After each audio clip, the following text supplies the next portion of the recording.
te escucho. Ok, lo siguiente que se hace es el contexto literario. El próximo paso en el estudio de las epístolas es aprender a seguir el argumento de Pablo como respuestas al problema antes mencionado tentativamente. Usted recuerda que en el capítulo 1 dijimos que esta es la parte definitiva de la tarea exegética y que esto también es algo que uno puede hacer sin depender inicialmente de los eruditos. Si fuéramos a darle una tarea sobre esta parte de la lección, sería así: sigue el argumento de 1 Corintios 1, 10 y 4 y 21, párrafo por párrafo, en una o dos oraciones explique el punto principal de cada párrafo con relación a todo el argumento, o explique su función como parte de la respuesta de Pablo al problema de la división de la iglesia. Aprender a pensar en párrafo es importantísimo, no solo porque son unidades naturales de pensamiento, sino como clave indispensable para entender el argumento de las epístolas. Por lo tanto, recuerde que la pregunta que usted debe hacer continuamente: ¿cuál es el punto principal? Por consiguiente, hay que hacer dos cosas. En pocas palabras, diga el contenido de cada párrafo. ¿Qué dice Pablo en este párrafo? Segundo, en una o dos oraciones, trate de explicar por qué piensa usted que Pablo dice esto precisamente en este punto, constituye cómo contribuye este contenido al argumento. ¿Cómo podemos hacer esto aquí para todo el texto de 1 Corintios 1 al 4? Entremos en detalle a los tres párrafos cruciales de la segunda parte de la respuesta de Pablo. Gloria a Dios, bendito sea el Señor que vive para siempre. Los pasajes problemáticos, especificando una guía en cuanto a esto, a los pasajes problemáticos. En primer lugar, en muchos casos, la razón de que sean difíciles esos textos es que no fueron escritos para nosotros. Esto es, el autor original y sus lectores están en la misma longitud de onda, que le permite al autor inspirado dar por supuesto que los lectores saben muchas cosas que él no dice expresamente. Así, por ejemplo, cuando Pablo le dice a los tesalonicenses: no os acordáis cuando yo estaba todavía con vosotros, os decía esto. Segundo, sin embargo, como hemos sugerido antes, aunque no se pueda tener plena certeza sobre algunos de los detalles, muy a menudo el propósito de todo el pasaje queda todavía a nuestro alcance. Si no sabemos lo que los corintios hacían al bautizarse por los muertos, sí sabemos por qué se refiere Pablo a esta práctica de ellos. Su propia acción era como una prueba de la experiencia de que ellos se contradecían a sí mismos al rechazar la futura resurrección de los creyentes. En tercer lugar, a pesar de la incertidumbre sobre algunos de los detalles precisos, hay que aprender a preguntar lo que se puede decir con certeza sobre un texto y lo que es posible, pero no es cierto. En cuarto lugar, para tales pasajes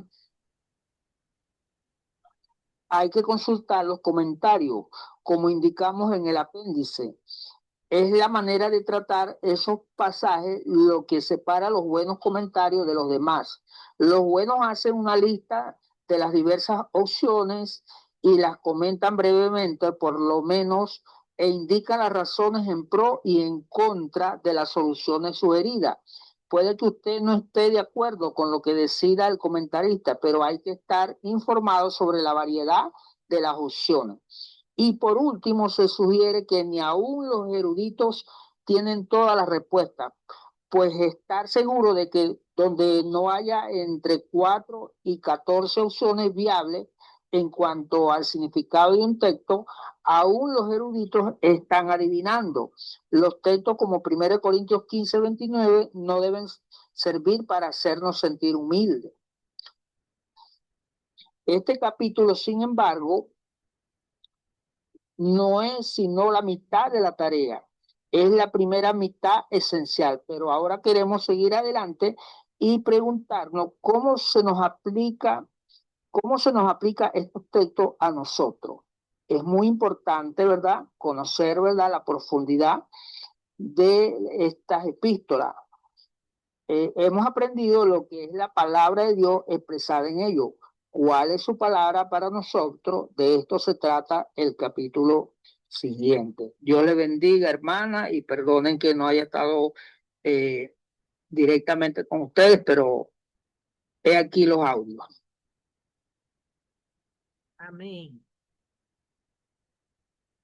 Bueno, entonces, como ya el hermano nos dio la antesala y explicó cuáles son las pautas hermenéuticas para el análisis de las epístolas, vamos entonces con la exposición de Maribel. Bueno, buenas tardes, hermanos. Dios les bendiga. Vamos a ver hasta dónde podemos llegar. No puedo mostrar las diapositivas porque no hay modo. Así que, bueno, leeremos y trataremos de explicar así sin las diapositivas. Mi pasaje está en Primera de Corintios 10 capítulo 10, versículos del 23 al 33. Ya va, Eh, Primera de Corintios. Busquen en sus Biblias Primera de Corintios 10, capítulo 10, versículos desde el 23 al 33. Ajá, Tengan sus Biblias en las manos porque es necesario para poder entender. ok. Vamos a ver, porque estoy aquí alumbrándome con una linterna. Eh, ya va, Valeria, mira, aquí se me... ¿Qué? ¿Será que prendo la cámara, verdad? Pero es que no te vas a ver. No me... Ah, verdad, con esta oscuridad. Vamos a hacer el estudio o hermenéutico de Primera de Corintios, capítulo 10, versículos del 23 al 33. Yo le había puesto por nombre a este sermón la libertad cristiana. Vemos, ¿verdad? Como decía el hermano en su antesala, que las cartas o las epístolas, Corintios es una de las epístolas, ¿verdad? Tienen su manera de estudiarse y de hacerle su hermenéutica, su exégesis. Y comenzamos, ¿verdad? Siempre se comienza por decir quién es el autor. Entonces, esta carta, ¿verdad? A los Corintios, se dice que el autor es el apóstol Pablo, que escribió la epístola a los Corintios en alrededor del año 50 al año 51 después de Cristo, cuando fundó la iglesia de Corintia en su segundo viaje misionero y permaneció allí alrededor de 1 año y 6 meses con ellos. Después que fundó la iglesia, luego de eso, él va a Éfeso. Estando allí en Éfeso, le llega información sobre lo que estaba aconteciendo en la iglesia de Corintia o la iglesia de los Corintios. Y él procede a escribir la carta, donde vemos una serie de normas, de pautas, y que las vamos a ver a medida que vayamos haciendo el estudio. La fecha en que se escribió fue aproximadamente entre el año 53 y el año 57 después de Cristo. La carta estaba destinada a la iglesia de Corinto, que estaba enfrentando serios problemas dentro de la congregación, divisiones internas, o sea, la iglesia estaba enfrentando serios problemas en la congregación, o sea, en ellos. Maribel, ¿puedes leer el pasaje un momentico? Sí, Por favor. sí. Disculpen, lo que pasa es que cuando las cosas se ponen así, uno se le olvida. Bueno, vamos a leer. Dice, vamos a leer en el nombre del Padre, del Hijo y del Espíritu Santo. dice la palabra, haced todo para la gloria de Dios. Todo me es lícito, pero no todo conviene. Todo me es lícito, pero no todo edifica. Ninguno busque su propio bien, sino el del otro. De todo lo que se vende en la carnicería, comed, sin preguntar nada por motivos de conciencia, porque del Señor es la tierra y su plenitud. Si algún incrédulo os invita y queréis ir, de todo lo que se os ponga delante, comed, sin preguntar nada por motivo de conciencia. Mas si alguien os dijere, esto fue sacrificado a los ídolos, no lo comáis, por causa de aquel que lo declaró y por motivos de conciencia, porque del Señor es la tierra y su plenitud.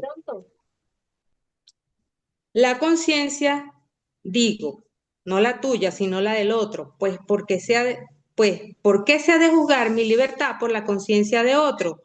Y si yo con agradecimiento participo, ¿por qué he de ser censurado por aquello de que doy gracias? Si pues coméis o bebéis o hacéis otra cosa, hacedlo todo para la gloria de Dios. No seáis tropiezo ni a judíos ni a gentiles, ni a la iglesia de Dios. Como también yo en todas las cosas agrado a todos, no procurando mi propio beneficio, sino el de muchos, para que sean salvos. Amén. Ese es el pasaje a estudiar. Como les había dicho anteriormente, que comencé primero, el autor es el apóstol Pablo, que escribió la epístola a los Corintios alrededor del año 50-51 después de Cristo, a la iglesia que fundó en su segundo viaje misionero y permaneció allí alrededor de 1 año y 6 meses. Luego se va a Éfeso, que es donde le llegan las noticias de lo que estaba sucediendo dentro de la iglesia. La fecha en que se escribió fue aproximadamente entre el año 53 y 57 después de Cristo.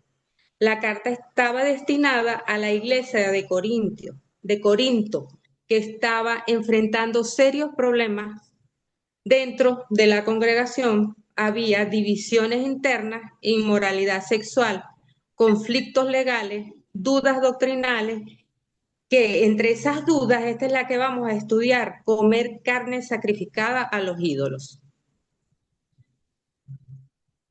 Aplicando las reglas que decía mi hermano, antes del pasaje que nosotros vamos a estudiar, tenemos el capítulo 9, donde Pablo había renunciado libremente a sus privilegios para conseguir ganar el mayor número posible de almas. Luego viene el capítulo 10, ¿verdad? Que es el que nos atañe. Y luego tenemos el 11, que es el siguiente, ¿verdad? Donde Pablo regula el comportamiento de las mujeres en base a su posición relativa en Dios, Cristo el varón, la mujer y la manera de celebrar la cena del Señor. Entonces, cuando vamos a estudiar este pasaje, nos encontramos, ¿verdad? Primeramente, que Pablo comienza a hablar de lo sacrificado a los ídolos en el capítulo 8. Él hace como una pausa, ¿verdad? En el 9, cuando habla de los derechos del apóstol, a los cuales él ha renunciado, y entonces comienza con unas amonestaciones en el capítulo 10, que hasta el 22 nos habla de cuando él llega, empieza a amonestar, porque el carácter de Pedro era así, y la congregación en ese desorden necesitaba ese tipo de guía, de pautas, de normas que él ponía. Cuando comenzamos en el capítulo 10, vemos una serie él empieza a hablar de los padres y le recuerda a ellos todo lo que vivieron los patriarcas, ¿verdad? Cuando cruzaron el Mar Rojo. Y les dice que no sean idólatras, que no forniquen, que no tienten al Señor, que no murmuren y que estas cosas acontecieron como ejemplo y están escritas para amonestarnos a nosotros, a quienes han alcanzado los fines de los siglos, dice Pablo, en estos primeros 12 versículos. Después él continúa, ¿verdad? Y da otra serie de recomendaciones y sigue también hablando de la idolatría y de que no se debe compartir, ¿verdad? La mesa, quien participe de sacrificios a ídolos está compartiendo mesas con demonios. Y termina con unas dos preguntas que dice, ¿o provocaremos a celos al Señor? ¿Somos más fuertes que Él? Como diciéndonos, el Señor está sobre todo. El Señor tiene autoridad. Al Señor tú no puedes tentarle, ¿verdad? Y luego, de los versículos 23 al 33, que son los que nos atañen, entonces él empieza sobre lo que vamos a estudiar ahorita. Vamos a ubicarnos ahora geográficamente. En el pasaje que vamos a estudiar a continuación, la ciudad de Corinto está ubicada en la península del Peloponeso, en Grecia, a unos 80 kilómetros de Atenas, que es la capital de Grecia. Era una ciudad rica, un puerto y capital de la provincia romana de Acaya. Esta ciudad fue destruida en 1858 por un terremoto y fue reconstruida luego a 5 kilómetros al noreste de la antigua ciudad, a orillas del Golfo de Corinto. Ella antes estaba ubicada en lo que era el Istmo, pero después del terremoto la reconstruyeron alrededor del Golfo de Corinto, y lo que la convirtió en una metrópoli próspera y con una fuerte influencia moral en la sociedad de aquel tiempo y en un importante centro comercial, cultural y de flujo migratorio.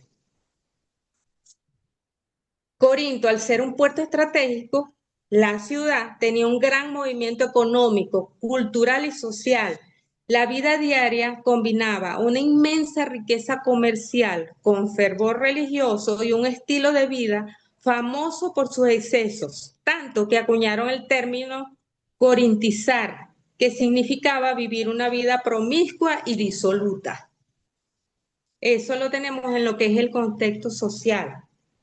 La actividad económica se basaba en el comercio ininterrumpido en torno al ágora o mercado central, donde los barcos descargaban mercancía a diario, inyectando grandes cantidades de dinero a la economía de la ciudad. En ese lugar se vendían cerámicas, bronce, corintio de alta calidad, vino, aceite de oliva y telas.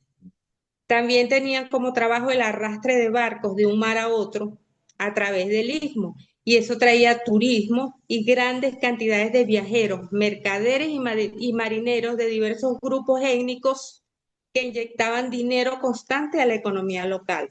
O sea, era una ciudad, un puerto rico, una ciudad, una metrópolis muy avanzada para ese tiempo, y donde convergían numerosas culturas, porque estaban los griegos, estaban los romanos, estaban los judíos de la diáspora y estaban los que llama Pablo los gentiles. ¿Qué pasó? ¿Ya se acabó? No, aquí estamos. Ah, ok, es que no veo la linterna que le bajó el... Sí. En cuanto a la religión, fíjense, tenemos un centro muy rico con diversas etnias y diversas culturas, con un sincretismo cultural. Y sobre eso, aunado a que en cuanto a la religión, tenemos el culto a la diosa del amor, Afrodita. Su templo estaba ubicado en la cima de la colina de Acro Corinto, y dominaba la vida social y religiosa de la ciudad. La ciudad practicaba la prostitución sagrada o el culto ritual de la prostitución. Ah, muy bien. Ahí está donde está ubicada la ciudad de Corinto. Ahí estaba ubicada la iglesia que fundó Pablo. Fíjense, hermanos, si pueden ver, está en el istmo, eso se llama istmo, eso que está delgadito ahí, ese es el istmo. Ahí también ellos arrastraban los barcos, tenían una carretera que cruzaba de un lado a otro, y arrastraban los barcos y eso les traía muchísimo turismo.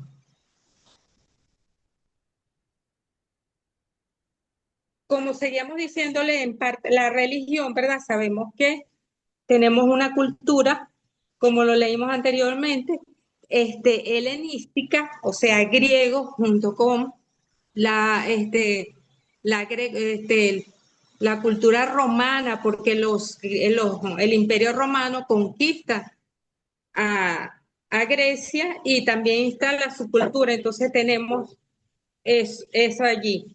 La cultura romana junto con la helenística, más las costumbres que traían, por ejemplo, los pueblos del Mediterráneo y los judíos que también llegaron porque había una gran población judía en ese lugar. Los judíos de la diáspora y la iglesia. La ciudad practicaba la prostitución sagrada o el culto ritual de la Quedan 5 prostitución. minutos, Maribel. Sí, ya voy a terminar esta primera parte. Cientos de sacerdotisas servían en el templo, atrayendo a los viajeros adinerados que gastaban fortunas para participar en los rituales.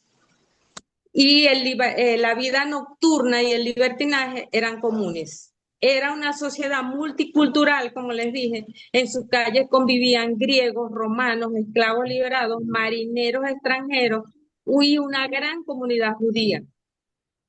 Las mujeres de Corinto, las de clase alta y las sacerdotisas del templo tenían educación, influencia económica y mayor libertad de movimiento que las mujeres de Atenas. Las mujeres de Atenas estaban eran como más amas de casa. Estas no, estas son las mujeres empoderadas de la antigüedad.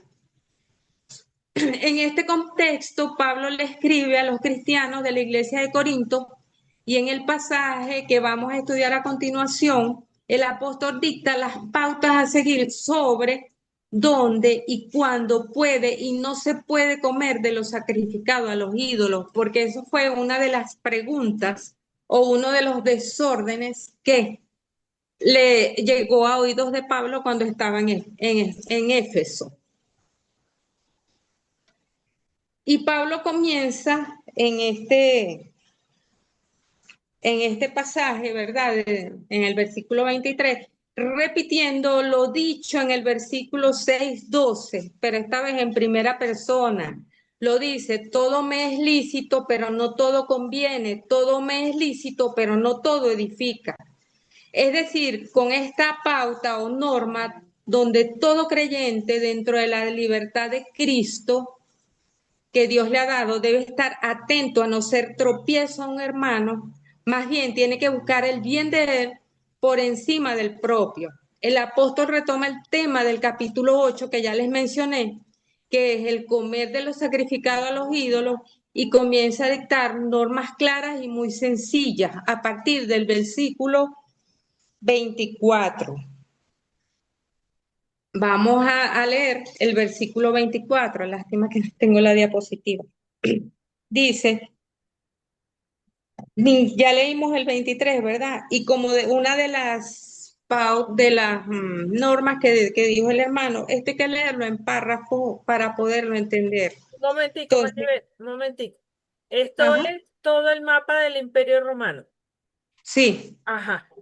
pero no veo las letras ahí, Violeta. No Está muy- importa. Es para que vean las hermanas lo grande del Imperio Romano. Corinto está aquí. Sí, Y ahí está el Golfo. Aquí está Atenas y aquí está Corinto. Ajá, no, disculpa la interrupción. Sigue. no te preocupes. Ajá. Bueno, como ya les dije, la ciudad fue destruida, pero luego reconstruida nuevamente. Ajá. Todo me es lícito, pero no todo conviene. Todo me es lícito, pero no todo edifica. Ninguno busque su propio bien, sino del otro. Es decir, Pablo, que viene, ¿verdad?, amonestando contra la idolatría, después cambia como el tono aquí, ¿verdad? Y lo dice como un tono más suave, más de consejo, más de entendimiento, de empatía hacia el que estaba preguntando.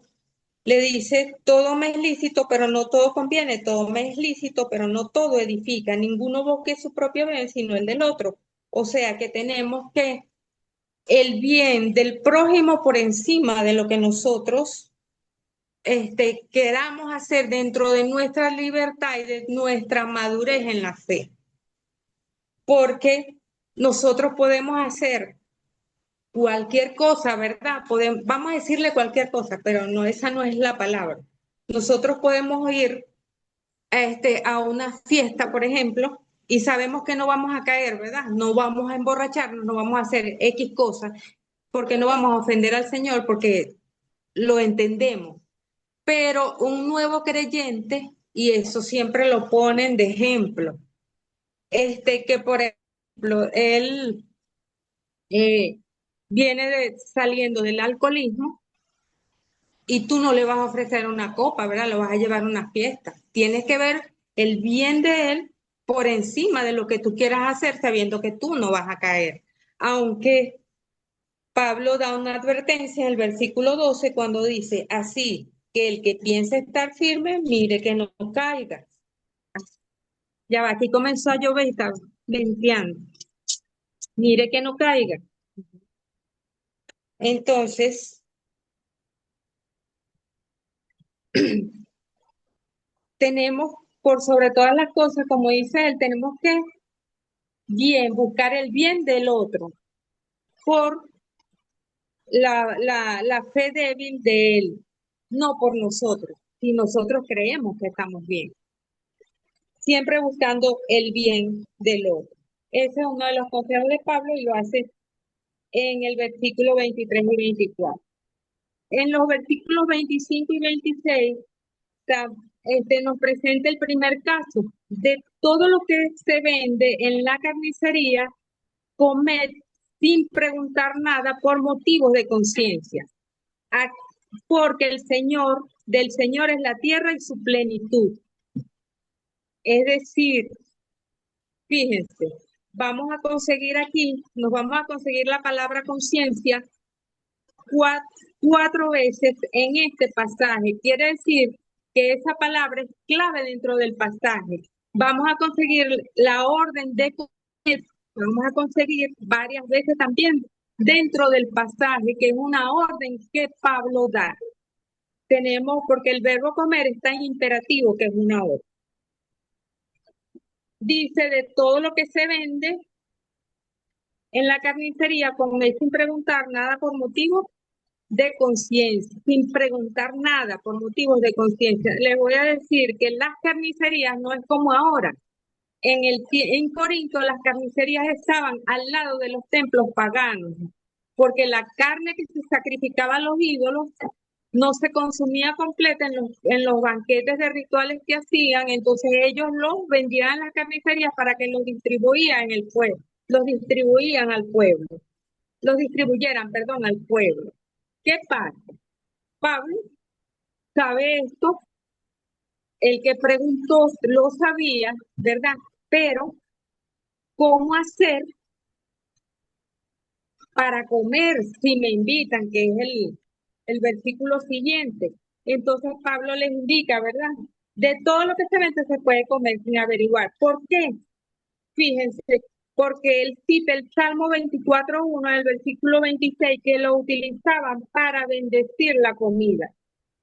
Porque para Pablo todo lo que había creado el Señor era bueno. Como lo dice en Romanos 14:6, el que come, come para el Señor, el que bebe, bebe para el Señor. Y les da esa orden. Vas a la carnicería, que por cierto, son los mercados que vemos ahora, ahí vendían todo. Tienes que comprar ahí y tienes que comprar la carne, cómprala y comes y no preguntes. Bendice la comida porque es creación de Dios, porque tu conciencia está madura, aunque vamos a hablar ahorita de lo que es la conciencia. La conciencia, mis queridos hermanos, en griego es la palabra uneidesis, que habla de dice inteligencia, conocimiento, pero aquí en este contexto se toma como capacidad moral de la persona según en la concordancia Strong. Entonces, cuando revisamos qué es la capacidad moral de una persona, significa que puedes distinguir en lo que está bien y lo que está mal y actuar en consecuencia de manera consciente y libre. E implica tres elementos que tenemos que tener en cuenta: el juicio ético, que debemos saber identificar si una acción es justa o injusta, honesta o deshonesta; la responsabilidad, porque hay que hacerse cargo de las consecuencias de los actos; y la autonomía, porque tenemos que actuar según principios propios y no por presión social. Esta capacidad no es innata, sino que se desarrolla en los cristianos con estudio de la palabra, con oración y con la presencia del Espíritu Santo en nuestras vidas. Y a eso era lo que apelaba Pablo, que esas tres cosas, ese juicio ético, esa responsabilidad y esa autonomía nos diera el discernimiento espiritual para nosotros saber, o para que ellos supieran cuándo tenían que hablar, qué era lo que tenían que hacer y cómo debían actuar. Por eso él le dice por motivos de conciencia, y vemos que la palabra conciencia la vamos a ver repetidamente en el pasaje. En el versículo 27, ¿verdad? Pasamos ahora al versículo 27, dice: si algún incrédulo os invita y queréis ir, de todo lo que se os ponga delante, comed otra vez ordena comed, porque el verbo comer está en imperativo, sin preguntar nada por motivos de conciencia. Nuevamente, deja a la conciencia tuya tu capacidad de juzgar qué está bien, qué está mal, o qué vas a hablar, si vas a preguntar o no vas a preguntar, pero sí le dice que puede comer porque es un incrédulo. Yo creo aquí que Pablo lo que quería era que a través de ese compartir con ese incrédulo se pudiera ganar esa alma para Cristo. Porque al ver a aquel cristiano en su mesa que no le iba a decir no porque tú eres pecador, yo quiero eso que tú tienes, que le dijera, yo quiero eso que tú tienes, que es a Cristo. Seguimos, en el versículo 28 dice: mas si alguien os dijere, este es otro caso, el versículo 28 y 28 y 29 se leen juntos. Mas si alguien os dijere, esto fue sacrificado a los ídolos, no lo comáis, por causa de aquel que lo declaró, y por motivo de conciencia, porque del Señor es la tierra y su plenitud. Vuelve nuevamente a decir que todo lo que el Señor hace, toda la creación del Señor es bendecida, y que tú puedes bendecir el alimento y no te va a pasar nada, no te vas a manchar, no vas a manchar la conciencia. Pero si tienes a un débil en la fe, a un débil de conciencia, que fue el que dijo, mira, no, esto no se puede comer morcilla, no la coman, por causa de esa persona, por causa de él que está débil en la fe. Usted sabe que no le va a hacer nada a la morcilla, y esto es un ejemplo, pero por causa de él usted no la come, por causa de la conciencia de él. Entonces ahí es donde usted tiene que aplicar esa capacidad moral que usted tenga en este segundo caso, ¿verdad? Y dice Pablo, la conciencia, digo, no la tuya, sino la del otro. Y como decía al comienzo, hay que ver primeramente, ¿verdad? Estar atento a no poner tropiezo al hermano y ver el bien de él por encima de nuestro bien propio, es lo que quiere decir Pablo. Lo que Pablo quiere decir. la conciencia, digo, no la tuya, sino la del otro, pues, ¿por qué se ha de juzgar mi libertad por la conciencia de otro? Pareciera que fuera un, ¿cómo te digo? Como algo así como que, bueno, te estás contradiciendo, pero no, sino que también ahí está la libertad que tú puedas tener, la libertad cristiana que Dios te ha dado, pero que antes de nosotros ejercer esa libertad tenemos que ver el amor a los demás, pero también no porque a otro le dé la gana, tú no vas a ejercer tu libertad cristiana en lo que tú tengas que hacer. En el 30 dice, y si yo con agradecimiento, ya va, ¿por dónde voy? Por el 29. 30, te toca el 30. Ya me toca el 30, sí. Si yo con agradecimiento participo, ¿por qué de ser censurado por aquello de que doy gracias? Es decir, si tú quieres, tú participas, pero si hay gente en la fe, no lo hagas porque te manchas la conciencia. Y también está que si nosotros tenemos esa capacidad moral, ¿verdad?, de juzgar lo que es honesto y lo que es deshonesto, nosotros no tenemos por qué participar, o ellos no tenían por qué participar de ningún banquete idolátrico, si ellos sabían que se estaba este, dedicado a los ídolos. Quiere decir que tú te puedes comer una carne, no te va a hacer nada, pero te puede manchar el testimonio, y que si tú sacaste a una persona de la idolatría, puedes regresar a ella. Entonces, Pablo les decía todo eso que tenían que tener en cuenta y tener más amor y tener en cuenta es la conciencia del otro, no la tuya, porque tú sí sabes lo que debes hacer y lo que no debes hacer, pero aquel no. Pero en el versículo 31 dice, sí, pues coméis o bebéis o hacéis otra cosa, hacedlo todo para la gloria de Dios. O sea, todo lo que hagamos debe ser para la gloria de Dios, para no dar motivo de crítica, ni de, ni que otro tenga que estar señalando, sino que le dé la gloria a Dios. Y eso también lo dijo por allá en Romanos, en Romanos capítulo 14, versículo 6. En el versículo 33 dice, como también yo en todas las cosas agrado a todos, no procurando mi propio beneficio, sino el de muchos, para que sean salvos. Aquí el primer versículo del capítulo 11 debería de ser el versículo 34, pero hay una mala división ahí y bueno, este, ahí no se puede hacer nada, pero sí uno lo toma porque da explicación al 33. Entonces Pablo finaliza este capítulo 10